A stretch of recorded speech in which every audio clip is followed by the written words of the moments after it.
guys, Crusty Old Crow back again doing another tactical perspective for a G.I. Joe Classified series figure. And this one is the Hasbro exclusive number 136 Starduster. Edward Skylar Starduster. This one is going to have some points I want to talk about. Some of them good, not all of them, but some of them. But it was an interesting piece to get into my collection that arrived yesterday morning, and I've been spending some time looking at it, and I've stayed away from other reviews to kind of just keep my own thoughts in line with what I was looking at when I looked at this figure. Because initially, guys, this was going to be a long-term pass till I went to another convention and could snatch a deal on it. But I decided, no, I've seen enough of it that I wanted it in there, and mainly I wanted him to be the buff for my Steel Core collection, which is one of the things we're going to talk about here on the Tactical Perspective today. And if you like these shows, you like my reviews, you like me putting that military perspective on things and stepping outside the box of convention with reviewing, don't forget to hit that like, share, subscribe. But why did you pick up Starduster? Or did you? Did you pass on him? It's a decent fig, guys. I don't mind the fig, but he does lend conversation. If he's jump and he's got his Steel Core helmet, which you'll see in the review, shouldn't he be the leader of the Steel Core? You'd feel like he is. You gave him Duke's buck, and Duke's one of the leaders of Joe. And yet, just before he comes out, we get a Steel Core commander. And I find this bizarre. It's a very confusing map for the old crow to follow on what Hasbro is intending to do with Steel Core. But enough about that. Let's get into this review. And like I said, I'll tell you everything I'm thinking on this weirdo as we go. So like I said, guys, this one's the tale really of two boxes. Before we get started, you see, I have taken the figure out of the box and his plastic sarcophagus is put away. But you can see where the background was, it was die cut, so that you could pluck that out and you could create this little annoying thing, the cereal box with Starduster on it. This was part of that old 80s promotional of how he first came to us with the Joe cereal, I guess. It was a cross-placement product thing, but a very interesting box nonetheless. It's all got all that critical details, including him being chased by the same fangs that he's being chased on with the back.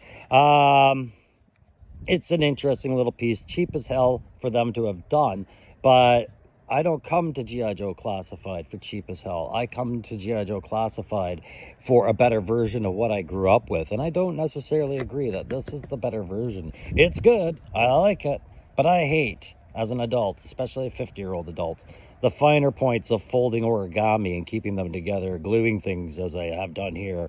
I'm not a big fan of it. When I just had a quick kick show up with a chocolate bar that's molded out of plastic and a birds that don't spread wings and lots of other little nuances that are molded from plastic. And I think a hard plastic copy of this probably was in order, but whatever. They cut corners where they can to save money where they can, and it's not the worst piece of kit that they've ever thrown into one of these.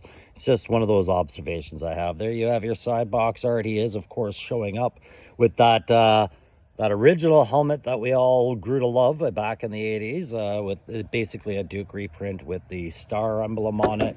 But he will come with a Steel Core helmet. But there's your side box art. Again, number 136 in the line.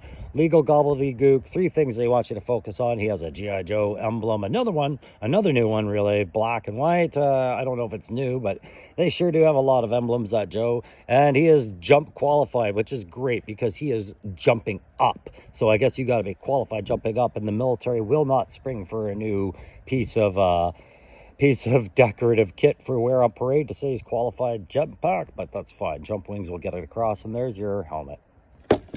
Interesting box, yeah? Okay, let's move to the figs. And for that, we're going to go inside. Edward Skylar, or Edward J. Skylar, is an infantry transportable air recon for specialists. Secondary specialty helicopter assault. From Burlington, California, Starduster was a circus trapeze artist when he enlisted in the Airborne Rangers. He quickly found that his acrobatic skills and boundless energy would come in handy when swinging from a 150-foot rope. But now he did his famous routine suspended from a Huey assault copter, with the audience throwing more than just popcorn and peanuts. It was Duke, however, who recognized how well Starduster's death-defying act would work well with jump jetpacks. The combination has been a crowd pleaser ever since. We could be pinned down by artillery, rockets, and flanking small arms fire. Every inch of the sky lit by tracer, the lead so thick in the air that even mosquitoes would take cover. But Starduster would be out there in the flash to spot bad guys. No question, straight up in the flak with his characteristics, show must go on attitude, grinning like a Cheshire cat as he calls in enemy positions for artillery to hit. The guy never fails to keep the act interesting. And that's what it said on the file card, so say we all, because the file card is the canon of the character as we were introduced to him back in the day. So, of course, it's a part of my tactical perspective considerations. And now, with that being said and dealt with, we can get into the head-to-toe inspection I like to conduct on these guys. So we're going to start off by saying, whose kit are you wearing? Well, you're wearing a combination of a steel core kit, a bit of gung-ho kit, and some retro Duke kit. But he does have some interesting aspects of his own kit-wise that he's bringing to the table. Some new techniques, I guess, Hasbro wanted to try out with this one. Let's talk about the cereal box. I mean, he wouldn't be Starduster if we didn't give a nod to the cereal box. It's a nice looking cereal box. Like I said, I wish it were plastic, but there you go. You get a full color G.I. Joe logo next to all the nutritional values. You've got the little crossword puzzle and the red rocket with somebody riding it in the bunker there. You've got the Fang and another Joe logo on there, and this is just a reprint of what is on the back of the box. But I got a kick out of the nutritional value. No numbers, just dots as far as I could see it. It's a fold and play system. Again, you can't read anything in there, but it's you can still see some of the serrated lines on there, and I glued mine. You get the steel core helmet, which is just a repaint of the original steel core helmet. You'll see me reach and I'll go grab the other one, but it's a nice blue-gray that they're using. It does look nice. I just this way made me think, here we go. We got a new guy for the steel core. There's the other one out of focus. I like the paint differences. There we go, a little bit more focus. What else did we get with this? We got a series of, did we get the hands? We got the hands. Clearly I'm reaching out for something, but okay, I'm going for the blast effects. Yeah, this was a new approach, including only a couple of blast effects for the jetpack, not in abundance. That was nice. Here, we got the hands. I want you to let you know the other kit you're getting is Cobra Commander's hands, okay? There's your global domination. Oh my God, ball gripping hand. Yeah, I mean ball gripping as in the globe. Oh, not his own balls, but I mean, hey, it's what you do with your toys. I'm not going to take them away. You got your pointy finger, finger of accusation, finger of, hey, you're ripping me off. And yep, Starduster's got one again. Remember, he's air reconnaissance, so he's pointing at targets. It's funny on the file card, they never mentioned he should be a forward observer, air controller, any of that stuff. No, they just forward air recce and he points at targets. And that's how that works. And of course, in addition to those Coco hands, you get the punchy hands that Duke had and Cobra Commander had. And then you get your grippy hands for both hands for the weapons, which is Gung-Ho or Hawk's rocket. Sorry, it's, Gung-Ho or General Hawk's grenade launcher, pardon me. And then a standard Sunbow pattern, fictitious laser rifle that we got from Duke, Scarlet, and a few other sets where Grunt had it. So the helmet you'll find is a very snug fit. I had to loosen mine up with a hairdryer. It's got a very dense perimeter to it, just like with the Duke set. I found Duke's fit his head more naturally. This one, I was worried I was going to rub some of the paint off of his hair. So heating it up with the hairdryer, got it to seat perfectly, no problem. You saw I had good balance with that backpack on. Like, look, he stands right up in dynamic posing. No problems with that. Comes with Duke's binos, which I don't understand why. These are ridiculous little old 80, like 60s, 70s binos that we got with the 80 edition of Duke. It's an homage to Duke's characters. I don't really think it's that great of an idea for his. We got the jump pack. But I do like the fact that we got the repaint on the jump pack. At least it was a very simple ad, and it is very much a Starduster ad as we compare it to, say, the other jet packs that we have in the series, which are going to keep repeating the same serial number, JPU81 Golf dash Papa. You know, every guy's got that if you keep buying your Steel Core set jump packs. But that's nice that they got those in there. He's got his little standard 9mm pistol, whatever type, I don't care. And of course, we'll just add that nicely painted, simple dagger, boot knife, whatever. You've got that on there too. Of course, you also got that repainted Steel Core flight helmet. And this is why I say those binoculars are ridiculous, because that thing, that's $1 million helmet. If it's got any kind of flight screen or heads-up display inside of it, these binos become ridiculous because you have to believe that it's got a zoom and an enhance and target identification and all that good stuff, right? So why binos?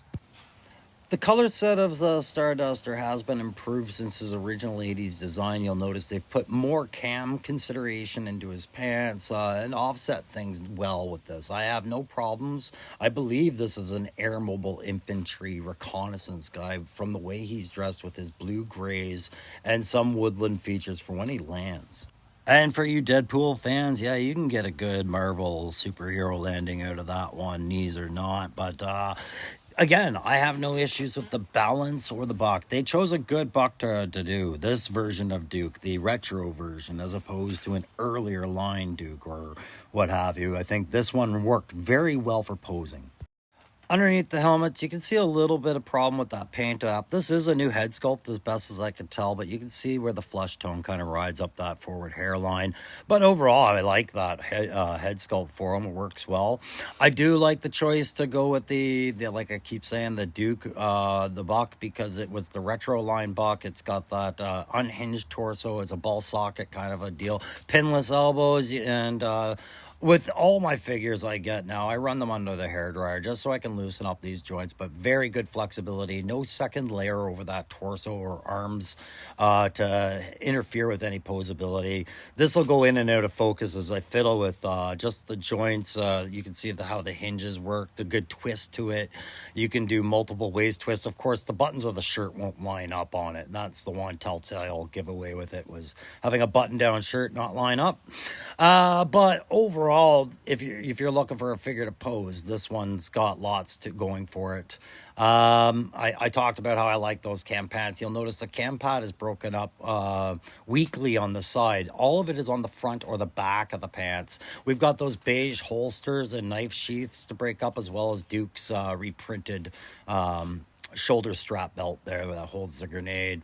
No problems with those knee joints. Again, pinless, lots of posability. You can get them flying through the air to do a lot of different stuff. You know, like I said, it's an airstrike character, right? So you want to have them being able to pose in and doing drop stuff, I guess. And we'll just take a second now to talk about the additional hand features, again, that come with this. I mean, I'll show you the extra. Here's the extra grippy hand for shooting left-handed, in case he needs to double fist those weapons. No problems. You can see he's got his other shooty hand in his hand now, as well as his Cobra clutchy hand. There's your fighting fists, and of course the finger of accusation cast off to the side. The problem with the Cobra clutchy hand is how it positions on holding the weapon. You'd think it would look more natural than it actually does, but it looks like he's gingerly holding that weapon. And you can see it here with the sunbow weapon as well. There's just this gap of, you know, it's clear this is a hand of expression, not a hand of purpose, more or less, I guess is what I'm trying to say. Now, while we watch me fumble trying to get this balance to stand again, I'm going to talk about that helmet one more time, and this time just about the neck pin issue. It's a little out of sequence. I should have covered it a little earlier. But here is the conundrum of the neck pin issue. The universality of this thing is limited. So with the steel core head, we go back to needing to pop the head off. And the reason I'm bringing this up is because I thought Hasbro was running a better trend with the newly designed helmets. More slip-on, slip-over, less rip your character's head off and replace it, put stress on joints, things like that. Or notice the lack of universality. Things that fit onto the head. were a lot more preferable, I found, than tearing heads off characters to switch out components. So we've gone back to that with this. So moving on to the other kit, now that we've got that helmet on there and you see what that looks like, I mean, it looks great. I think it looks fantastic. The color sets are beautiful. We're going to add that jump pack now. And one thing that keeps coming back to my mind, jump packs were always seating well with the male characters better than the females, I found. That suits really well with this buck. So clearly it would work. It's always going to work well with Duke in some way or another. It's born for Duke. But notice how deep that pin sets in. Always with the interference of the second layer of the strap. They always put the hole in rather than design the strap to slip under. But you can get that nice and tight in there, as you can see me doing that. But I'm starting to really take issue with these flight suit packs, and I use Raptors harness, his flight suit harness, as I knock my guy over. As a prime example, let's get some more straps and securities like they did with the 60th anniversary Halo jumper to keep these packs on and flush, and moreover explain how they are staying on there. They're not all magic backpacks like Bazooka's ammo pouch, are they? Regardless of whether I like the backpack workings or not. So here I had to show you with the binos. I'm just not a fan of the strapped binos, the way these binos work. Again, with the flight suit helmet being the best way for him to identify targets in the air anyways, and on the ground.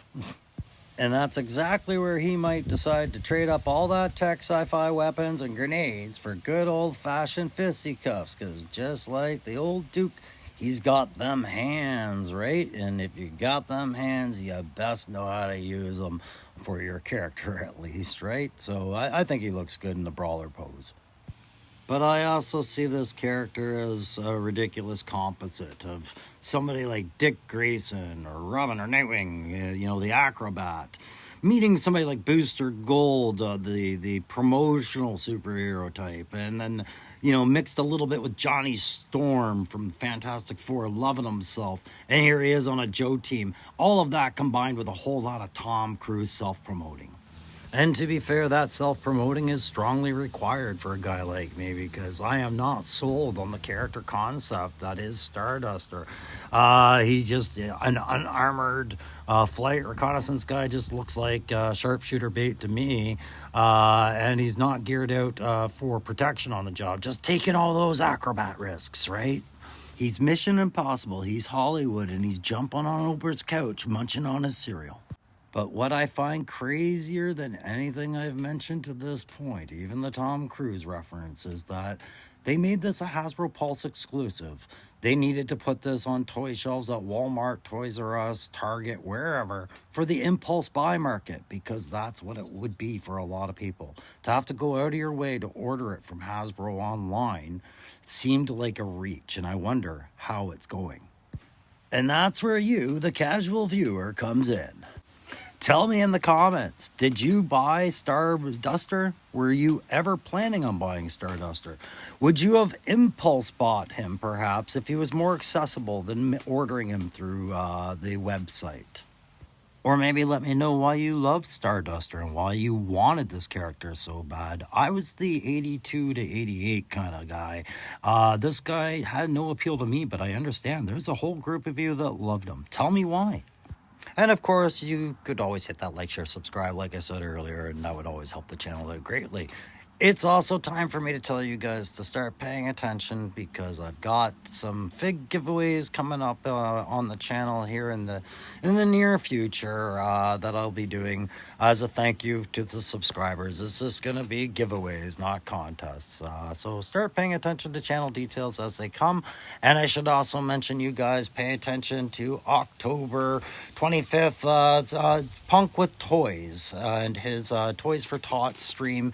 You'll see myself, Aaron the Toy Enhancer, and of course 3-star draw down South 77 as the backyard battlefield, and we're going to help kick off that whole event for Punk with Toys. So please be following that, and feel free to donate and help support Sergeant Red's endeavor to improve the Toys for Tots campaign with our YouTube generosity, interest, and support. Thank you.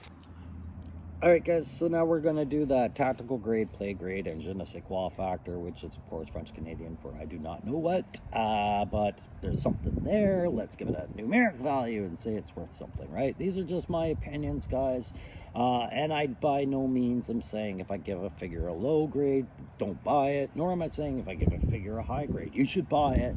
It's all about your opinions, and that's what this is. This is my opinion. So on attack grade, this fictitious jump infantry with dated flying tech of the era of, you know, that we believed was going to be the future in the 80s. On attack grade, you know, he's got two helmets. One's a very technical helmet, one's a very practical helmet. He's got the grenade launcher and his standard Sunbow rifle, which we would say would be a standard loadout. You know, it's okay, but again, jump infantry. I'm trying to picture this guy actually being accurate with grenades on the move, flying in on his own. But okay, I digress. I'm just going to give him a 3. You know, I wanted to go 2.5. That seems a bit harsh. There's really nothing wrong with this loadout for this guy dropping down, but his body armor and lack of protection, lack of heat protection or anything from his stuff, he's just not well thought out as far as the tactical or practical side of it. So actually, I'm gonna do over here. It's not a 3. It's a 2.5, right down the middle, like just barely passable for me. On a play grade, I'm going to put them up a little bit higher. I'm going to step outside my own preferences, and I'll concede that this is indeed an actual, you know, well put together play set, and I'm going to give this thing a 4.5. I do think that extra money and attention should have gone into this little piece of novelty crap. It's great, don't get me wrong. I'm glad they included it, but I think they could have stepped up their game with this, because to me, this much reuse slapped together didn't really cost them a whole lot of stress, time, or consideration. I feel like this one, I'm not saying they phoned it in, but this one, I think they treated it like it was just so easy, too easy. You know what I mean? There could have been more going on with just little things like a hard plastic version of this. You know, make my money feel like it counted somewhere. So on that play grade, 4.5, but that 0.5, I'm just practically taxing them on being cheap about that. On the je ne sais quoi factor, I'm not overly impressed. Again, I'm going to give it a 2.5. He's a fine reflection of what was a mail order or special order character back in the 80s who I never had, and a lot of people didn't, right? Because it was, you had to go to extra lengths to get them. But I'm sure enough people had them. But he's been wedged in to try and promote these guys simultaneously with trying to appeal to your nostalgia, and I don't feel it was a good hit. I think the steel core aspect of this, I would have probably been happier with this character had this character never have come along with the word commander attached to it, because that's just what it feels like this guy should be for you, the steel core, and that's my opinion on it. So a 2.5 on the je ne sais quoi and a 2.5 on the tack is probably the lowest I've ever given anything.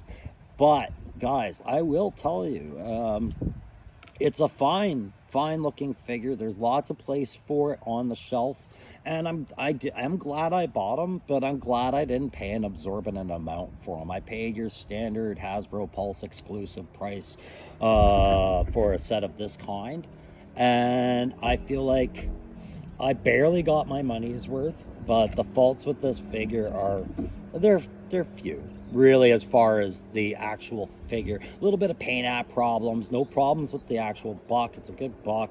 It's just a matter of, did this one trigger your sense of love for Joe? And I don't necessarily feel that this guy does that for me.